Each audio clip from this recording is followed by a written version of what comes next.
ಆಕಾಶವಾಣಿ ಮೈಸೂರು. ಸಾಧಕರ ಸೋಪಾನ. ಲೇಖನ ಹಾಗೂ ಪ್ರಸ್ತುತಿ ಟಿಎಸ್ ಗೋಪಾಲ್. ಪ್ರಾಯೋಜಕರು ಸಹಬಾಳ್ವೆ, ಬೆಂಗಳೂರು. 20ನೇ ಶತಮಾನದ ಪ್ರಾರಂಭ ಕಾಲ. ಆಗಿನ ಕಾಲದಲ್ಲಿ ಇಂಗ್ಲಿಷ್ ಹಾಗೂ ಸಂಸ್ಕೃತ ಭಾಷೆಗಳ ಪ್ರಾಬಲ್ಯದ ಎದುರಿಗೆ ಕನ್ನಡ ನಲುಗಿ ಹೋಗಿತ್ತು. ಆ ಭಾಷೆಗಳನ್ನು ಬೋಧಿಸುವವರಿಗೆ 150 ರೂಪಾಯಿ ಸಂಬಳ ಇದ್ದರೆ ಬಡ ಕನ್ನಡ ಪಂಡಿತರು 30 ರೂಪಾಯಿಯಷ್ಟು ಕನಿಷ್ಠ ಸಂಬಳಕ್ಕೆ ದುಡಿಯಬೇಕಾಗಿತ್ತು. ಮೊದಲೇ ದೀನರಾಗಿರುತ್ತಿದ್ದ ಕನ್ನಡ ಪಂಡಿತರು ರೇಷ್ಮೆ ಕಲಾಬುತ್ತುಗಳಲ್ಲೂ ಸೂಟು ಬೂಟುಗಳಲ್ಲೂ ಮೆರೆಯುವ ಅನ್ಯ ಭಾಷಾ ಶಿಕ್ಷಕರ ಎದುರು ತಗ್ಗಿ ಕುಗ್ಗಿ ನಡೆಯುವ ಪರಿಸ್ಥಿತಿ. ಉಳಿದವರೆಲ್ಲ ಪ್ರಾಧ್ಯಾಪಕರಾದರೆ ಕನ್ನಡ ಪಾಠ ಹೇಳುವವರನ್ನು ಮುನ್ಷಿಗಳು ಎಂಬ ಹೆಸರಿನಿಂದ ಹೀಗಳೆಯಲಾಗುತ್ತಿತ್ತು. BM ಶ್ರೀಯವರಂತಹ ಮಹಾನುಭಾವರು, ಅವರ ಗುರುಗಳಾಗಿದ್ದ ಕಾನಕಾನಹಳ್ಳಿ ವರದಾಚಾರ್ಯರಂತಹ ಪಂಡಿತರು ಕನ್ನಡವನ್ನು ಬೋಧಿಸತೊಡಗಿದ ಮೇಲೆ ಕನ್ನಡದ ಸ್ಥಿತಿಗತಿಯಲ್ಲಿ ಸುಧಾರಣೆ ಕಾಣುವಂತಾಯಿತು. ಕನ್ನಡ ಭಾಷೆಯನ್ನು ಐಚ್ಛಿಕ ವಿಷಯವಾಗಿ ಆಯ್ದುಕೊಂಡು ಕಲಿಯುವವರ ಸಂಖ್ಯೆಯಲ್ಲೂ ಹೆಚ್ಚಳ ಕಾಣತೊಡಗಿತು. ಆದರೆ ಕನ್ನಡವನ್ನು ಮುಖ್ಯ ವಿಷಯವಾಗಿ ಕಲಿತವರಿಗೆ ಉದ್ಯೋಗ ಸಿಗುವ ಖಚಿತ ಭರವಸೆಯಂತೂ ಇರಲೇ ಇಲ್ಲ. AR ಕೃಷ್ಣಶಾಸ್ತ್ರಿಗಳು ಕನ್ನಡ MA ಓದಿ ಮುಗಿಸುವಾಗ ಇದೇ ಪರಿಸ್ಥಿತಿ ಮುಂದುವರೆದಿತ್ತು.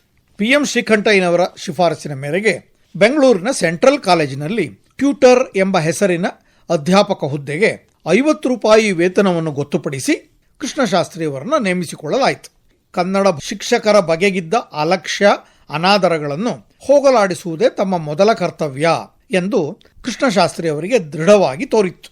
ಮೊದಲ ದಿನವೇ ಸೂಟ್ ಧರಿಸಿಕೊಂಡು ತರಗತಿಗೆ ಬಂದ ಈ ತರುಣ ಅಧ್ಯಾಪಕನನ್ನು ಕಂಡು ಎಲ್ಲರಿಗೂ ಅಚ್ಚರಿ. ಕನ್ನಡ ಪಂಡಿತರು ಸೂಟ್ ಹಾಕಿಕೊಂಡು ಬರುವುದೆಂದರೇನು? ಸೂಟುದಾರಿ ಅಧ್ಯಾಪಕರೊಬ್ಬರು ಇದರ ಬಗ್ಗೆ ಅಪಸ್ವರ ಎತ್ತಿದ್ದೂ ಆಯಿತು. ಕೃಷ್ಣಶಾಸ್ತ್ರಿಗಳು, ಸೂಟ್ ಏನ್ ನೋಡುತ್ತೀರಿ, ನನ್ನ ಪಾಠವು ಇಂಗ್ಲಿಷ್ ಪಾಠದಂತೆಯೇ ಇರುತ್ತದೆ.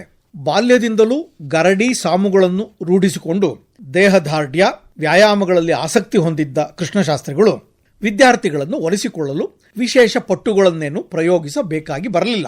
ಪ್ರಾರಂಭದ ದಿನದಿಂದಲೇ ವಿದ್ಯಾರ್ಥಿ ವೃಂದ ಶಾಸ್ತ್ರಿಯವರ ಬೋಧನೆಯಿಂದ ಬಹುವಾಗಿ ಆಕರ್ಷಿತವಾಗಿತ್ತು. ಸಾಹಿತ್ಯ ಪರಿಷತ್ತು ಹಾಗೂ ಧಾರವಾಡದ ವಿದ್ಯಾವರ್ಧಕ ಸಂಘಗಳನ್ನು ಹೊರತುಪಡಿಸಿದರೆ ಕನ್ನಡದ ಚಟುವಟಿಕೆಗಳಲ್ಲಿ ತೊಡಗಿಸಿಕೊಂಡ ಯಾವ ಸಂಘ ಸಂಸ್ಥೆಗಳು ಇರಲಿಲ್ಲ. ಈ ದೃಷ್ಟಿಯಿಂದ TS ವೆಂಕಣ್ಣಯ್ಯನವರು, ಕೃಷ್ಣಶಾಸ್ತ್ರಿಯವರು ಸೆಂಟ್ರಲ್ ಕಾಲೇಜಿನಲ್ಲಿ ಪ್ರಾರಂಭಿಸಿದ ಕರ್ನಾಟಕ ಸಂಘವು ಕನ್ನಡ ಸಾಹಿತ್ಯದ ಬೆಳವಣಿಗೆಗಳಿಗೆ ಮಹತ್ವದ ಕೊಡುಗೆ ನೀಡಿತು. ಕನ್ನಡ ಸಾಹಿತ್ಯ ಪರಿಷತ್ತಿನ ಪದಾಧಿಕಾರಿಗಳಲ್ಲೊಬ್ಬರಾಗಿದ್ದ ಬೆಳ್ಳಾವೆ ವೆಂಕಟನಾರಾಯಣಪ್ಪನವರೇ ಈ ಕರ್ನಾಟಕ ಸಂಘದ ಅಧ್ಯಕ್ಷರು ಆದರು. ತೆರೆಮರೆಯಲ್ಲಿ ನಿಂತು ಸಂಘದ ಎಲ್ಲಾ ಚಟುವಟಿಕೆಗಳನ್ನು ಯಶಸ್ವಿಯಾಗಿ ನಿರ್ದೇಶಿಸುತ್ತಿದ್ದವರು ಕೃಷ್ಣಶಾಸ್ತ್ರಿಯವರೇ. ಬಹು ವರ್ಷಗಳ ಕಾಲ ಕರ್ನಾಟಕ ಸಂಘದ ಕಾರ್ಯಕ್ರಮಗಳು ಪರಿಷತ್ತಿನದಕ್ಕಿಂತ ಹೆಚ್ಚು ಯಶಸ್ವಿಯಾಗಿ ನಡೆದವು ಎಂದು DV ಗುಂಡಪ್ಪನವರು ಜ್ಞಾಪಕ ಚಿತ್ರಶಾಲೆಯಲ್ಲಿ ನೆನಪಿಸಿಕೊಂಡಿದ್ದಾರೆ.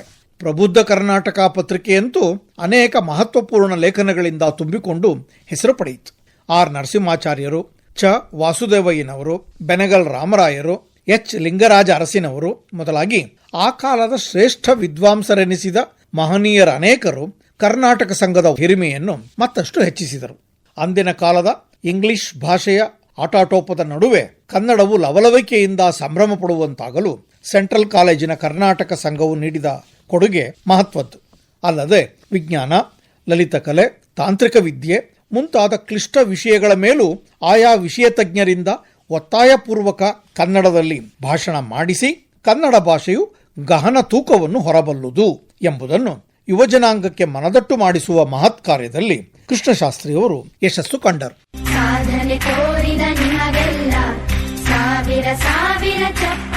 ಸಾಧಕರ ಸೋಪಾನ. ಲೇಖನ ಹಾಗೂ ಪ್ರಸ್ತುತಿ TS ಗೋಪಾಲ್. ಪ್ರಾಯೋಜಕರು ಸಹಬಾಳ್ವೆ, ಬೆಂಗಳೂರು. ಬೆಂಗಳೂರಿನ ಸಹಬಾಳ್ವೆ ಸೇವಾ ಸಂಸ್ಥೆ ಗ್ರಾಮೀಣ ಸರ್ಕಾರಿ ಶಾಲೆ ಬಡ ಮಕ್ಕಳಿಗೆ ಉಚಿತವಾಗಿ ಮೌಲ್ಯಾಧಾರಿತ ಸಮಗ್ರ ಶಿಕ್ಷಣವನ್ನು ನೀಡುತ್ತಿದೆ. 2015ರಲ್ಲಿ S ರಾಘವೇಂದ್ರ ಪ್ರಸಾದ್ ಅವರು ಸ್ಥಾಪಿಸಿದ ಸಹಬಾಳ್ವೆ ವಿವಿಧ ಜಿಲ್ಲೆಗಳಲ್ಲಿ ಜ್ಞಾನಯಜ್ಞ ಶೈಕ್ಷಣಿಕ ಕಾರ್ಯಕ್ರಮ ನಡೆಸುತ್ತಿದ್ದು, ಇದೀಗ ಮಧುಗಿರಿಯ ದೊಡ್ಡದಾಳವಟ್ಟ ಗ್ರಾಮದಲ್ಲೂ ಗುರುಕುಲವನ್ನು ಆರಂಭಿಸಿದೆ.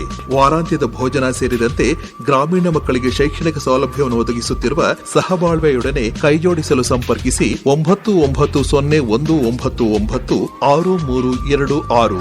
ಸಹಬಾಳ್ವೆ, ಬೆಂಗಳೂರು. ಈ ಕಾರ್ಯಕ್ರಮ ಆಕಾಶವಾಣಿ ಮೈಸೂರು ಕೇಂದ್ರದಿಂದ ಮೂಡಿಬಂತು.